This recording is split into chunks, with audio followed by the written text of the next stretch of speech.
Yeah, no, great point. Yeah, absolutely. Yeah. Yes, a headset, yeah. I thought of the visual aspect. If you're going to have a set over a meeting, is it worth perhaps emailing in advance of that meeting a document that doesn't contain the information, visual information added to what you would do a face-to-face meeting? Yeah, oh, absolutely, yes. Oh, absolutely, yeah.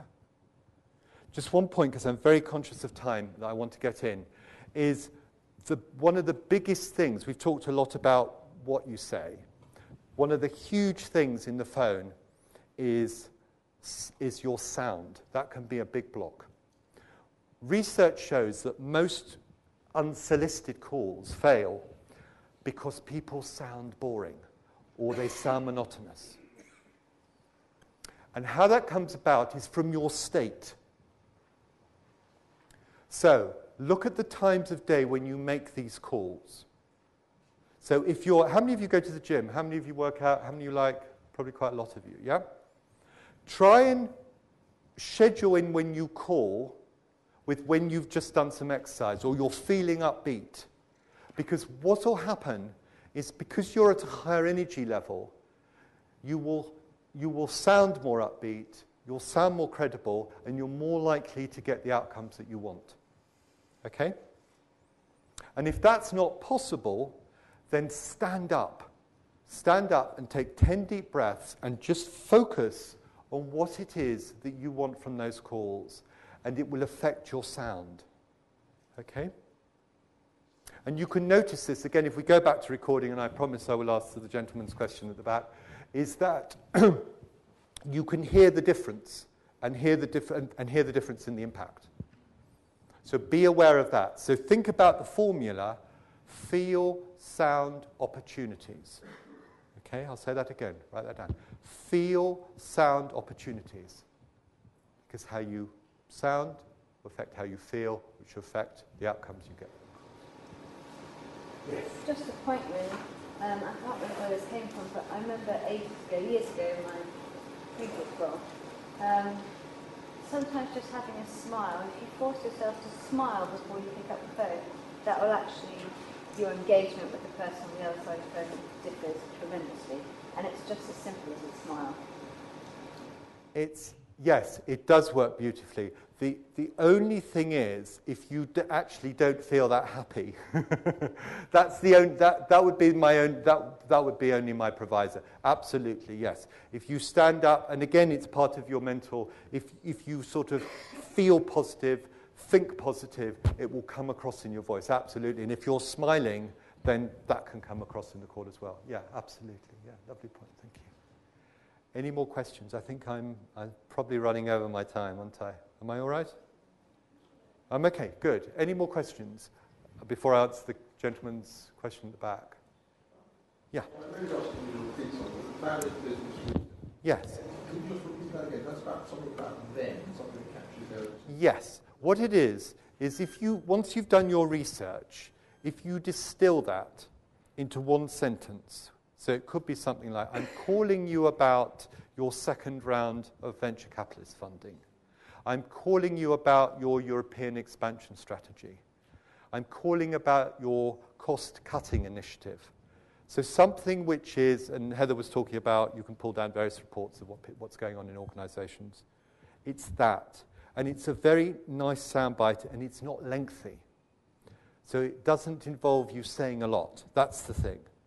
And knowing that you can deliver it quickly in one sentence will actually make you feel.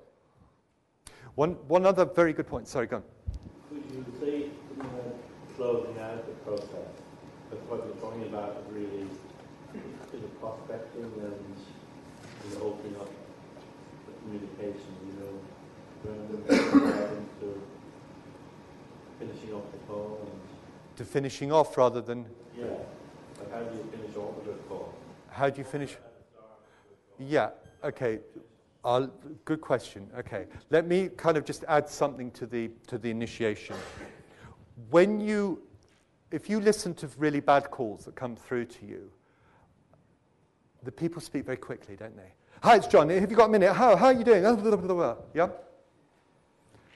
If you do it very slowly and deliberately, so what I do is something like this. Good morning.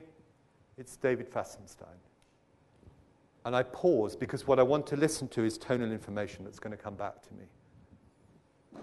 And if it's clearly not inconvenient, I can hear, yes, what is it? I say, I'm so sorry, caught you at a bad time. I'll call you back another time. Or if they give me permission to continue, then I continue. But to close is to ask the question, how do you want to follow up? So, do you want to schedule another call? Do you want to send them something? What is the action? How do you want to keep the conversation going? That would be my counsel. Is that? So how it doesn't kind of just drop to, yeah, that was a nice call, bye, is how you can kind of keep the dialogue going. So is it call back in 3 months? Is it an opportunity that you're going to be able to keep going now? Is that helpful? Yeah? Gentleman at the back. Right, this whole thing about recording. There is a whole bunch of legal stuff. I'm not a lawyer, so I won't profess to have the answer. But my understanding, and you need to check because it changes a lot. If you check with the regulator, which is now, it's Ofcom, isn't it? Ofcom's the regulator. That you need to make every effort to inform the person that the call is going to be recorded. Okay? And if you look, and you'll experience this every day, people put it on their website, calls may be recorded or monitored for training purposes. So if you want to do this, my counsel would be something along the lines of put it in the footer, put it in the signature of your email when you send for the telephone meeting, and then just double check that from now until tomorrow or the next day when you're going to do it, something hasn't changed in the regulations. Does that answer your question? Yeah. Can I ask, where it's so blatantly not true, it's nothing to do with training purposes. It's not because they want to know who said what to who. That's another, there are different, yes, they're different. I agree, yeah, they're completely, yeah. I mean, I was talking to someone earlier this afternoon who was saying that people need to record calls for actually what a trade is, or what the interaction between what was the sale, what was the texture of the sale, so that if there's any subsequent disagreement. Yeah, absolutely. So I don't know what those particular companies put on their websites, but in this case it is training because it's for you to improve how you do your calls. Yes? When you describe how you hit a block or you catch a person at the wrong time, yes, you seem very comfortable with the idea of just terminating the call. Absolutely. But obviously, if you're making the call, you have an agenda, you have a motivation. Yes. I find that a big drama because obviously I want to engage with them and get on the phone. It is so counterintuitive, I cannot tell you. But what it does is at a below conscious level, it distinguishes you from your competition. Because your competition will be going, hi, is that Mr. Harrison? Yes. Have you got a minute? Look, I'm a consultant, blah, blah, blah, MBA, blah, blah, blah, blah. And you'll say, look, and you get into that kind of stuff. Because what you're trying to do is you're trying to drag them to your world. And their world is, I don't want to talk to you. So if you meet them in their world and you say, look, you don't want to talk to me, they go, God, this bloke's really switched on. Or this person's very respectful of. So and what will happen when you say you don't want to talk to me now, could we set up 15 minutes a more convenient time? He'll say, yeah, absolutely. Or he'll say, no, go away. Sorry? I rarely get people who just say, go away, take a hike. On that, here's a very important thing to tell you. Most people say no 6 times before they say yes. So no isn't take a hike, it's no, not now. Okay? And research shows that most people give up after the 4th or 5th attempt. So if you're going after consultancy projects, keep calling.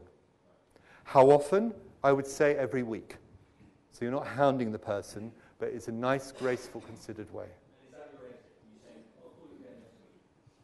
Absolutely.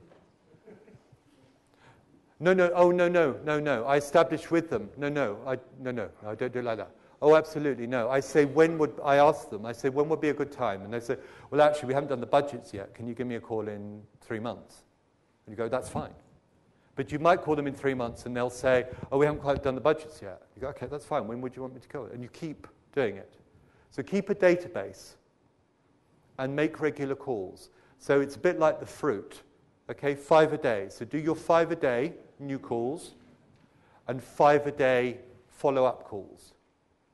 And that way you keep a steady pipeline of contacts.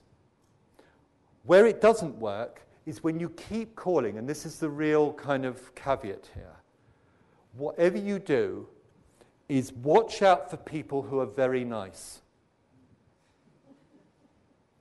Very nice people can drain you and waste your time enormously. It's a great project, Charles. Really like to talk to you. Not now, call me back. Hi, it's Charles here. Great project. Can't do it in the moment, call me back. A year later, hi, Charles. When you get a sense that that's going on, just say, look, Peter, go away is fine. Just tell me to go away. If there is no opportunity and you feel there'll be no opportunity, just please tell me to go away. Because some people feel they're doing you a favor by not rejecting you. But in fact, rejection is good because it's part, remember what we said? It's part of the process. You need to have so many no's before you get a yes. Okay? So in this case, no is good. This is lovely. I've got everybody thinking here, haven't I? Any more questions? Ladies and gentlemen, a very great pleasure. I'm going to be around until the end of the evening, until when do we finish? Half 7. So please, if you do want to come along and you have further questions, I have, for those of you, I worked with some of you this morning, and I was going to bring an email template which has this, it's a kind of the template on how you get telephone meetings. So if you want to give me your business card, then I will send you out the telephone meeting template so you can run your steady pipeline. Thank you very much for being a wonderful, engaging audience. Very great pleasure. Thank you.